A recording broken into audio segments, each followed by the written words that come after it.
Free audio post-production by alphonic.com.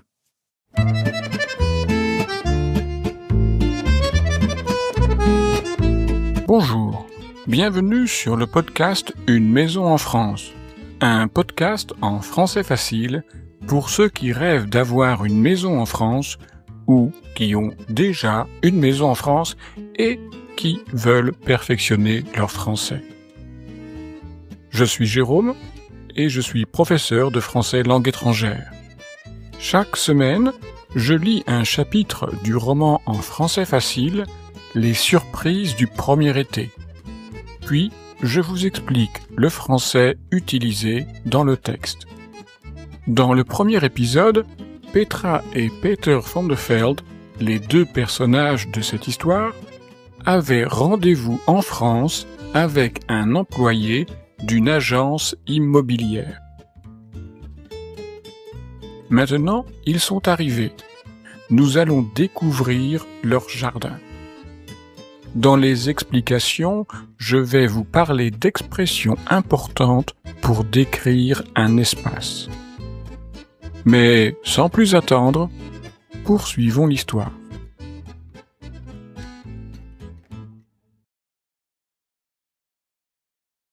Petra et Peter sont arrivés. À 20 mètres de la route, il y a la maison. C'est une petite maison avec un étage et un grenier sous le toit.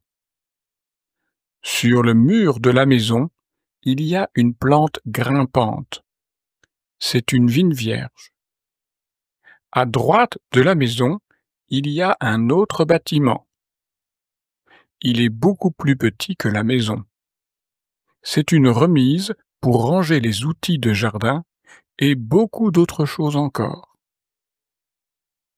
La remise est toute verte. Une autre plante verte recouvre presque toute la remise.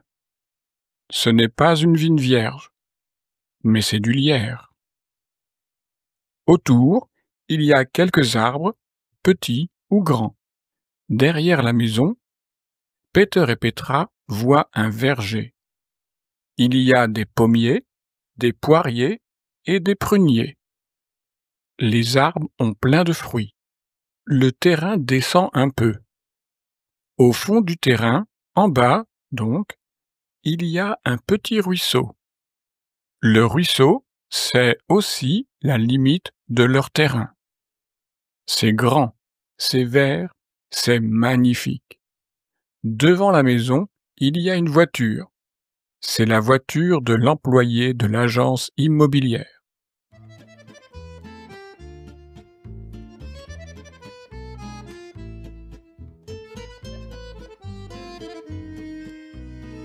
Et vous, comment est votre jardin? Est-il petit ou grand? Le texte de ce deuxième épisode présente le terrain de Petra et Peter. Vous avez peut-être remarqué que deux expressions sont souvent utilisées.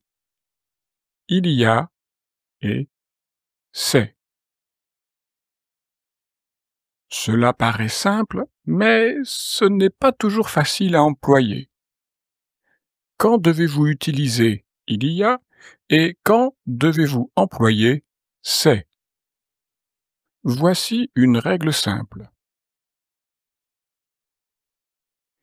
Il y a sert à introduire l'existence de quelque chose. Par exemple, il y a une petite maison. Et c'est sert à identifier ou décrire quelque chose. Par exemple, c'est une petite maison avec un étage. Vous comprenez? Voici un autre exemple. Sur le mur de la maison, il y a une plante grimpante. C'est une vigne vierge. Il y a introduit la plante grimpante. On dit qu'il existe une plante sur le mur de la maison. On peut voir la plante sur le mur. Mais ce n'est pas encore très précis. Alors, pour identifier, pour décrire cette plante, on utilise c'est. c'est une vigne vierge. La vigne vierge, vous savez, cette plante qui couvre souvent les murs des vieilles maisons en France. Revenons à il y a et à c'est. Voyons maintenant une phrase du texte. À droite de la maison, un autre bâtiment. Quelle expression allez-vous utiliser pour remplacer ce Allez-vous dire à droite de la maison, c'est un autre bâtiment? Ou à droite de la maison, il y a un autre bâtiment? Vous avez trouvé? Oui, il faut utiliser il y a, car ici, on introduit l'existence de l'autre bâtiment. Ensuite, on peut caractériser ce bâtiment et dire c'est une remise pour ranger les outils. Ces deux expressions c'est et il y a sont très importantes en français. Attention à ne pas les confondre. Passons maintenant aux prépositions de lieu que vous pouvez entendre dans le texte. Les prépositions de lieu, ce sont ces mots qui permettent de dire où se trouve un objet ou une personne. Dans le texte, on trouve par exemple devant la maison, derrière la maison. Il y a aussi des mots ou expressions comme sur, à droite ou au fond. Souvent, on peut associer à une préposition de lieu son contraire, le mot ou l'expression qui exprime l'inverse. Dans le texte, on a par exemple devant la maison et son contraire, derrière la maison. Ce petit texte n'utilise pas toutes les prépositions de lieu. Est-ce que vous connaissez les autres? Si je dis sur, par exemple, sur la table, l'inverse c'est c'est sous. Sur la table, sous la table. Si je dis à droite de la maison, je pourrais dire aussi l'inverse, c'est-à-dire exactement, je pourrais dire à gauche de la maison. À droite de la maison, il y a un autre bâtiment. À gauche de la maison, il y a un arbre, par exemple. Si je dis en bas du terrain, qu'est-ce que je pourrais dire à votre avis? Oui, très bien, je pourrais dire en haut du terrain. En bas, en haut. Car apparemment, le terrain n'est pas horizontal, il est en pente. Ça veut dire qu'un côté est plus bas que l'autre, ou inversement, un côté plus haut que l'autre. Encore une chose, sur le terrain de Petra et Peter, il y a un verger. Un verger, c'est un endroit avec des arbres fruitiers, des arbres qui produisent des fruits, comme un pommier, un poirier et un prunier. Vous comprenez tout de suite de quel arbre il s'agit. Un pommier donne des pommes, un poirier donne des poires, et un prunier donne des prunes. Si vous comprenez ça, vous pouvez maintenant nommer tous les arbres fruitiers. Il suffit d'ajouter le suffixe « ier » à la fin du nom d'un fruit. Avec le mot « cerise », le nom de l'arbre qui produit des cerises est un cerisier.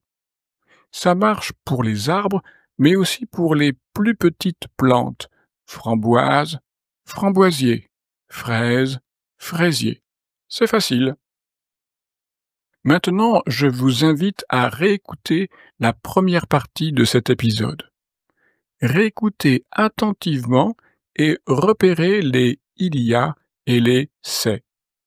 Réécoutez ensuite une nouvelle fois, mais seulement en vous concentrant sur les prépositions de lieu. Vous verrez, ces écoutes spécifiques vont vous aider à progresser en français. Voilà pour le deuxième épisode. Si vous ne pouvez pas attendre la semaine prochaine pour la suite des surprises du premier été, vous pouvez aussi acheter le livre papier ou l'e-book sur Amazon. abonnez-vous au podcast et écrivez un commentaire. Ah, encore une chose. Petra et Peter n'ont pas encore les clés de leur maison. Comment vont-ils faire? Nous verrons ça au prochain épisode. Une maison en France, c'est bien, mais savoir parler français dans sa maison en France, c'est encore mieux. Si vous voulez perfectionner votre français, je peux vous aider avec mes leçons en ligne. Pour en savoir plus, vous trouverez mon adresse email et mon site internet dans la description de cet épisode. Au revoir!